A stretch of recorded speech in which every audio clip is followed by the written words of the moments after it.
Le 14 août 2018, Chris Watts apparaît à la télévision de Denver disant qu'il espère que sa femme et ses filles sont en sécurité. Il demande de l'aide pour les retrouver. Le problème de la vidéo que vous venez de voir, c'est que beaucoup de personnes trouvent que ce Chris en question est nonchalant, qu'il est limite en train de sourire et ils n'arrivent pas à le croire. Qui est Chris Watts? Qui est sa femme? Qui est la famille Watts tout simplement? Et que s'est-il passé? Aujourd'hui, on parle de l'affaire Watts. Et hello, je vous ai pas dit bonjour.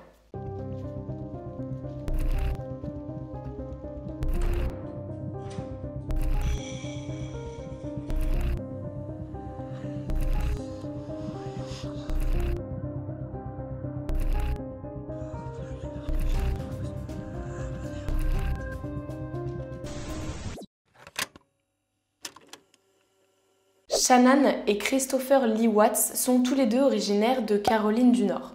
Ils sont mariés depuis 2012 et ils ont 2 filles, Bella et Céleste. Actuellement, ils habitent dans une maison à Frederick, dans le Colorado.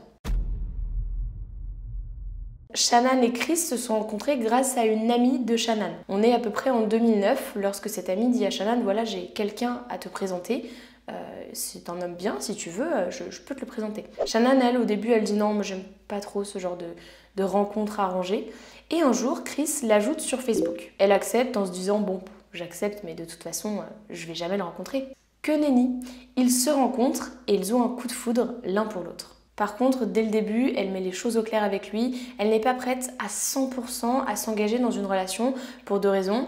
La première, elle sort d'un divorce et du coup, elle n'a pas trop envie de retomber là-dedans, enfin de se remettre dans une relation, de reconstruire quelque chose tout de suite. Et la deuxième, elle souffre d'une maladie chronique, le lupus. Et là, elle a surtout envie de se consacrer à sa santé avant de se consacrer à quelqu'un d'autre. Ce qui peut paraître normal. Ceux qu'ils n'ont pas respecté, plus que 3 ans plus tard, en 2012, ils sont toujours ensemble et ils décident de se marier. À ce moment-là, Chris a 27 ans, Shannan en a 28 et très rapidement, ils déménagent en 2013 dans le Colorado, donc à Frederick, et ils veulent aussi avoir des enfants. Au début, ça a été assez compliqué pour eux de concevoir un enfant. S'ils ont déménagé dans le Colorado, c'est pour avoir une maison plus grande et c'est parce qu'en fait, Shannan était enceinte et c'est le 17 décembre 2013 que leur première fille, Bella, pointe le bout de son nez. Au début de leur relation, Chris travaillait dans une concession, puis en 2015, il a pris un nouveau travail qui rapportait plus d'argent. Il travaillait pour Anadarko Petroleum. Bon, c'était un site pétrolier. Et elle, de son côté, Shannan, elle travaillait en vente. Le 17 janvier 2015, c'est leur deuxième fille, Céleste, qui naît. Elle naît avec quelques petits problèmes de santé. Bon, rien de très grave, ça a été soigné assez rapidement. Concernant d'autres problèmes de santé dont les 2 petites filles souffrent, il y a un asthme sévère qui a été détecté chez elle. Si je vous dis ça, c'est pas juste pour vous donner cette information. Non, c'est parce qu'aux États-Unis, il n'y a pas le même système de sécurité sociale qu'en France. Dès qu'une personne a un problème de santé, c'est très cher pour se faire hospitaliser, pour avoir des médicaments, pour se faire soigner. Et du coup, avec la maladie chronique, le lupus de Shannan, plus l'asthme sévère des filles, le couple a beaucoup de dettes. Shannan, au début, elle s'occupait de ses filles et ensuite elle a repris le travail, notamment à cause des soucis de dette que la famille avait. Elle travaillait en tant que représentante indépendante pour une entreprise qui s'appelle Level. C'est un peu comme Tupperware si vous connaissez. Enfin, c'est le même concept. Comme Shannan était une très bonne vendeuse et aussi que Chris avait un nouveau travail, les 2 ramenaient beaucoup d'argent et leurs soucis de dette petit à petit se sont effacés. Le problème, entre guillemets, c'est que Shannan, elle se déplaçait beaucoup à travers le pays et il y a pas mal de fois où elle était absente. En 2017, lorsqu'elle est absente, Chris entame une relation avec l'une de ses collègues qui s'appelle Nicole Kessinger. Il arrive à ne pas se faire choper puisque Shannan, elle ne voit rien au début. Et en 2018, le 29 mai 2018, elle lui fait une surprise, une petite vidéo qu'elle postera d'ailleurs sur son Facebook pour lui annoncer qu'elle est enceinte et qu'ils attendent un 3e enfant.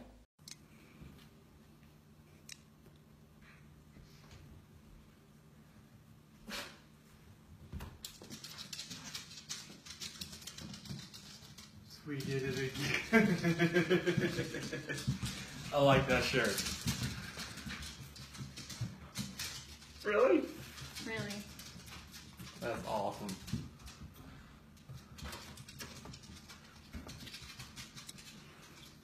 So pink means... That's just the test. I know. It just says the pink is going to be girls. I don't know. Just the test. That's awesome. Il paraît très heureux et très touché par cette nouvelle Chris, alors qu'à côté, il trompe sa femme. Et il a même dit à Nicole, sa maîtresse, qu'en ce moment, dans son couple, bon, son mariage, ça n'allait pas très très bien et qu'ils étaient en train de divorcer. Ce qui, au moment où il lui dit, est complètement faux. Il n'a pas du tout prévu de divorcer. Pendant l'été 2018, en juin 2018 pour être plus précise, Shannon retourne en Caroline du Nord pour voir ses proches. Elle emmène ses 2 filles. Cependant, Chris, il reste à la maison parce qu'il n'a pas autant de vacances et il doit travailler. Il avait prévu de la retrouver un petit peu plus tard. Pendant qu'elle est en Caroline du Nord, elle trouve que son mari, il est assez distant, il est froid, il répond pas très vite aux messages et quand il répond, c'est plat quoi, enfin il n'y a rien. Le 8 juillet, elle l'appelle, il répond pas et il lui envoie un message lui disant « Je suis désolée chérie, je me suis endormie dès que je suis rentrée à la maison, la chaleur m'a tuée, je t'aime tellement ». Bon, moi je trouve pas ça forcément plat, c'est un message basique on va dire, mais il lui dit chérie, il lui dit qu'il aime, mais elle trouve ça bizarre. Si bien qu'un jour elle lui répond « Tu vas bien ? J'ai l'impression que t'as pas envie de parler. J'essaye de continuer de parler, mais toi tu réponds pas. » Ce à quoi il lui répond « Chérie, je vais bien. Ces derniers jours au travail, j'ai eu beaucoup de responsabilités, il y a eu des nouvelles personnes. Voilà, ça devrait pas durer longtemps. Bisous, je t'aime, jusqu'à l'infini et l'au-delà. » Je sais plus l'expression. Shannon lui dit « Tu me manques, c'est juste que j'ai l'impression que tu veux travailler et courir. » Watts lui répond qu'il a besoin de s'aérer, de se vider la tête et que c'est la seule façon de le faire. Ce à quoi Shannon lui répond « J'aimerais juste que mon mari veuille me parler. » Elle a essayé de sauver son mariage, en vain, puisque lui, de son côté, Chris, il continue de voir Nicole. Et le 14 juillet, quand elle est encore en Caroline du Nord, il voit Nicole, ils vont dans un musée ensemble, ils passent la journée ensemble. Lui, il vit sa meilleure vie. Et pendant qu'il est avec elle, il décline tous les appels de Shannon. Shannon, qui, je le rappelle, est enceinte de leur 3e enfant. Quand ils ont réussi à savoir au téléphone, elle lui a même parlé de thérapie de couple. Elle lui disait que ça pourrait peut-être être bénéfique, d'autant plus qu'il y a un 3e enfant qui arrive. Et lui, il lui a dit non, je veux pas, ça sert à rien. On sait aussi que tous les jours, ou presque tous les jours, Nicole envoyait des photos assez suggestives et même des nudes à Chris. Et lui, ce qu'il faisait, c'est qu'il avait une fausse application dans son téléphone, donc une application qui avait l'apparence d'une autre application. Et dans cette application, il mettait toutes les photos que Nicole lui envoyait. Ils agissent vraiment comme un vrai couple, si bien que Nicole pensait que cette relation allait mener quelque part et qu'elle, de son côté, elle commençait déjà à regarder les robes de mariée, ce genre de choses. Ouais, elle était persuadée que Chris allait quitter sa femme. Le 31 juillet 2018, Chris rejoint enfin sa famille en Caroline du Nord. Shannon se dit que ça va peut-être être mieux, les choses vont s'arranger.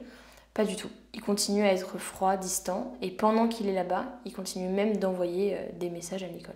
Le 8 août 2018, une grosse dispute éclate entre Shannon et Chris, et ils décident même d'annuler la baby shower qu'ils avaient prévue avec tous leurs amis pour annoncer le sexe du bébé. À ce moment-là, il pète un peu un câble, il dit à Shannon que ça suffit, il veut divorcer, qu'il veut pas de 3e enfant, qu'il n'est pas prêt à l'assumer, que là ils en avaient 2, c'était déjà assez compliqué. Il n'en a pas envie en fait d'un 3e. Et elle, sur le coup, elle comprend pas trop sa réaction, puisque quelques mois auparavant, il était heureux, enfin il paraissait heureux d'avoir un 3e enfant avec elle. Apparemment, la nuit porte conseil, puisque le lendemain, il accepte d'aller en thérapie de couple avec elle. Et ce même jour, donc le 9 août, Shannon, elle part pour un voyage d'affaires. Comme je vous l'ai dit, elle se déplaçait dans tout le pays. Donc elle s'en va le matin. Et Chris, il lui envoie une photo assez étrange. Shannon, elle lui dit ouais, pourquoi tu m'envoies cette photo? C'est notre drap, il y a comme un corps en dessous, qu'est-ce que ça veut dire? Le 13 août 2018, après son voyage d'affaires en Arizona, Shannon Watts rentre chez elle vers 1h48 du matin. C'est son amie et collègue Nicole Utoffs Atkinson qui l'a ramenée. À ce moment-là, Christopher, il est à la maison et probablement il l'attend. Pour l'instant, c'est tout ce qu'on sait. Le lendemain matin, l'agent immobilier de la famille Watts envoie un message à Chris et à Shannon. En effet, ils avaient prévu donc de vendre leur maison pour en acheter une plus grande, vu qu'ils attendaient un 3e enfant. C'est Chris qui répond à l'agent immobilier, il parle de leur maison actuelle et de leur achat futur. Et à un moment dans la conversation, l'agent immobilier se demande pourquoi Shannon elle répond pas, enfin pourquoi c'est que toi qui réponds, c'est bizarre, est-ce qu'elle va bien? Il lui répond tout simplement qu'il ne l'a pas vue de la journée et que la police est sur le coup. Il faut savoir aussi qu'à 8h25 du matin, Chris a appelé sa femme, l'appel a duré 23 secondes, et ensuite il a appelé l'école des deux filles pour leur dire qu'elles se sentaient pas très bien et que du coup il allait les garder à la maison pour la journée. Vers 12h10, son ami et collègue qui l'avait ramené se rend à la maison puisque Shannon ne lui répond pas. Elle sonne, elle toque à la porte, pas de réponse, et comme elle connaît le code de sécurité de la porte d'entrée pour pouvoir rentrer, elle le fait.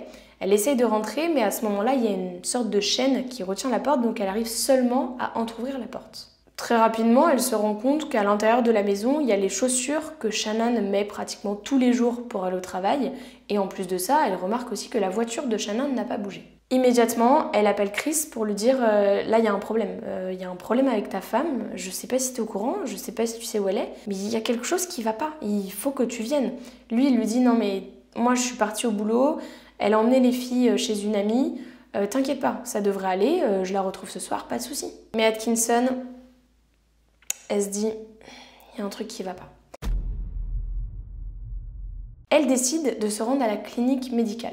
En effet, le matin, Shannon avait rendez-vous avec son gynécologue pour faire une échographie. Et quand elle arrive à la clinique médicale, elle demande au personnel si Shannon s'est rendue ce matin à son rendez-vous. Ce à quoi ils lui disent non, elle n'est pas venue, elle n'a même pas prévenu. Bon, voilà quoi, des fois ça peut arriver de rater un rendez-vous. Hein. Ce qui met un peu la puce à l'oreille à Nicole Atkinson, c'est que pendant leur voyage d'affaires, Shannon lui avait dit qu'elle était très stressée pour ce rendez-vous. Elle avait peur d'avoir mal mangé, d'avoir des problèmes et que son fils justement ait des problèmes. Donc elle était très stressée par rapport à ce rendez-vous puisque c'était un peu un rendez-vous déterminant quant à la santé de son enfant. Donc forcément, Nicole Atkinson, qui était son amie, lui avait dit écoute, si tu as besoin d'aide ou que tu veux que je t'accompagne, juste tu m'appelles, tu me dis et je viens. C'est pour ça que sur la pause du midi, elle voulait avoir des nouvelles concernant ce rendez-vous et qu'ensuite, elle n'a pas eu de nouvelles, elle s'est rendue chez elle, elle ne l'a pas vu et elle s'est rendue à la clinique. Après la clinique, elle rappelle Chris. Elle lui dit là par contre, il faut vraiment que tu t'inquiètes, ta femme n'est pas allée à son rendez-vous. Il faut vraiment que tu t'inquiètes. Lui, il lui dit « Ok, pas de souci, j'arrive ». Parallèlement à cet appel, Nicole Atkinson appelle la police pour les prévenir, pour leur dire « Voilà, je pense que mon ami a disparu ». Les policiers arrivent, ils rencontrent du coup Nicole Atkinson, ils lui parlent un petit peu, elle leur dit « Voilà, là, il y a sa voiture, là, il y a ses chaussures ». Les policiers font un petit tour, cependant, ils attendent quand même le retour de Chris pour pouvoir fouiller la maison. Quand Chris arrive, il leur donne tout de suite la permission de rentrer dans le domicile. Et à part le chien qu'il retrouve sain et sauf, pas de traces de Shannon, pas de traces de Bella, pas de traces de Céleste. À un moment, Chris, qui lui aussi fouillait la maison, revient avec l'alliance de sa femme. Il la montre aux policiers et il leur dit « Je comprends pas, elle se sépare jamais de son alliance. Effectivement, il y a peut-être quelque chose de très étrange qui s'est passé. » En fouillant le domicile, les enquêteurs découvrent le sac à main de Shannon et son téléphone. Ce qui paraît bizarre quand même, parce que si la version de Chris selon laquelle sa femme serait partie le matin chez une amie avec ses filles est avérée, je sais pas, elle serait pas partie sans son sac à main, son téléphone, ses chaussures, ni même sa voiture. On pourrait se dire que quelqu'un est passé la prendre en voiture. Ouais, mais dans la voiture, il y a encore les sièges auto des deux filles. Je le rappelle, hein, les deux filles, elles ont 4 et 3 ans. Donc 4 à 3 ans, faut être dans un siège auto. Hein. En faisant le tour de toutes les pièces de la maison, les policiers se rendent compte aussi que le lit du couple est complètement défait. Il n'y a plus de drap, c'est très bizarre. Après, ils ne s'attardent pas trop à ça. Et ils remarquent aussi qu'il y a un drap qui semble manquer.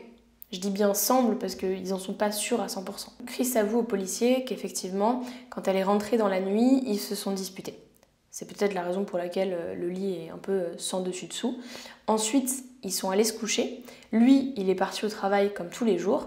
Et il sait juste que sa femme, elle est partie avec ses filles chez une amie. Il ne précise pas l'amie en question. Il y a un voisin qui habite juste en face du couple qui a une caméra de surveillance qui donne vraiment sur sa porte d'entrée, enfin qui montre sa porte d'entrée.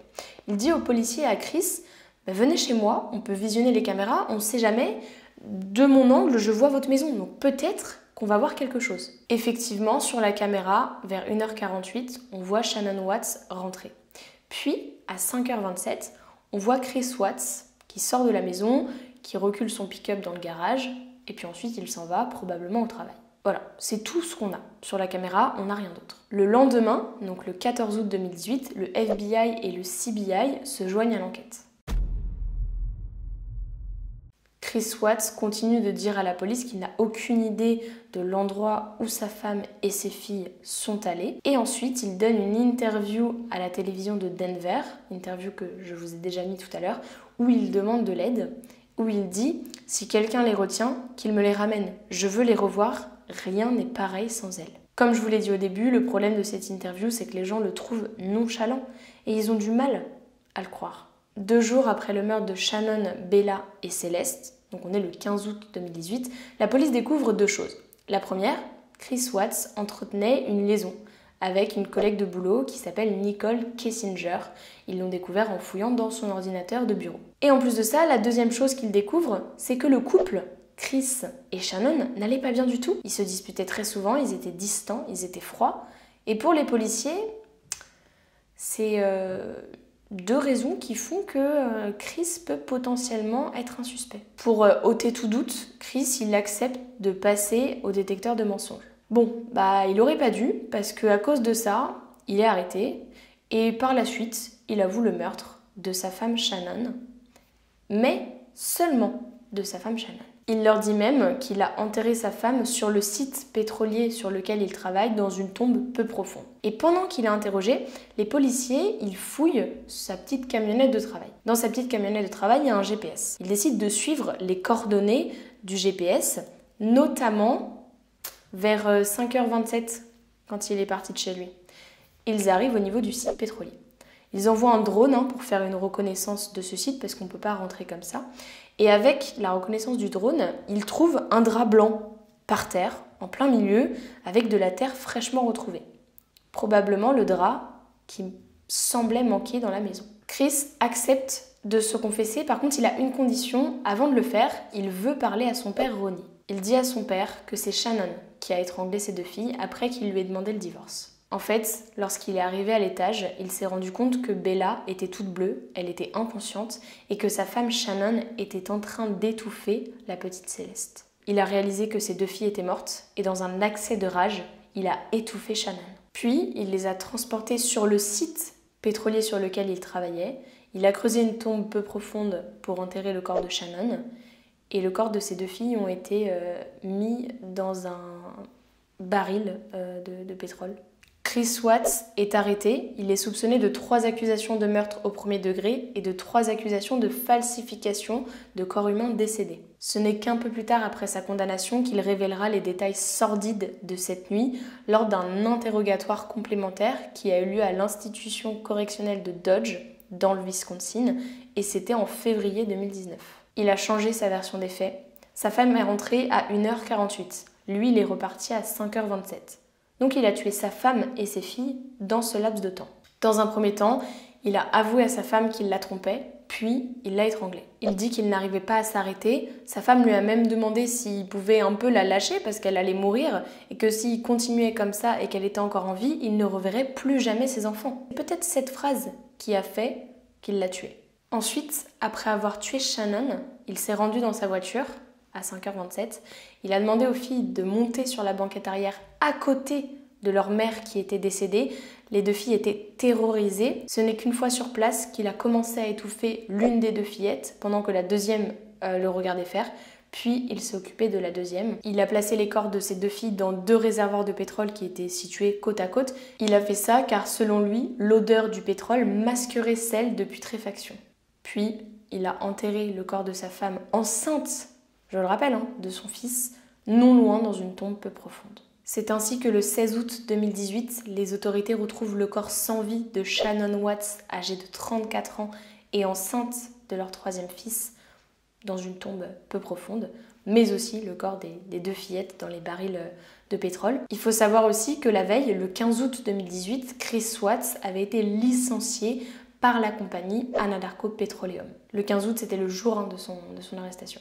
Le 21 août 2018, Chris Watts est inculpé de 5 chefs de meurtre au premier degré, d'interruption illégale de grossesse, car oui, sa femme était enceinte, et de 3 chefs d'accusation d'altération d'un corps humain décédé. Lors de sa première comparution devant le tribunal, il s'est vu refuser la remise en liberté sous caution. Bon, c'est un peu normal en même temps. Lors d'une audience ultérieure, sa caution a été fixée à 5 millions de dollars avec une obligation de verser 15% s'il voulait une remise en liberté sous caution. Autant vous dire qu'il n'a pas l'argent. Le 6 novembre 2018, lors de son procès, Chris Watts plaide coupable au meurtre et à 9 chefs d'accusation retenus contre lui. La peine de mort n'a pas été prononcée par le procureur et c'est à la demande de la famille de Shannon car il ne voulait pas de mort supplémentaire. Le 19 novembre 2018, il est condamné à 5 peines d'emprisonnement à perpétuité, 3 consécutives et 2 simultanées, sans possibilité de libération conditionnelle. Il écope de 48 années supplémentaires pour l'interruption illégale de la grossesse de Shannon et 36 ans supplémentaires pour 3 accusations de transport et de dissimulation de corps décédés. Après cela, sa caution de 5 millions de dollars est révoquée et il est immédiatement placé en détention provisoire. Le 3 décembre 2018, Chris Watts a été transféré dans un endroit en dehors de l'État du Colorado en raison de problèmes de sécurité. La dernière fois qu'on a entendu parler de Chris Watts, c'était le 5 décembre 2018 lorsqu'il est arrivé dans une prison à sécurité maximale dans le Wisconsin, à Waupun. C'est l'institution correctionnelle de Dodge et il est dans cette prison depuis pour continuer à purger sa peine à perpétuité.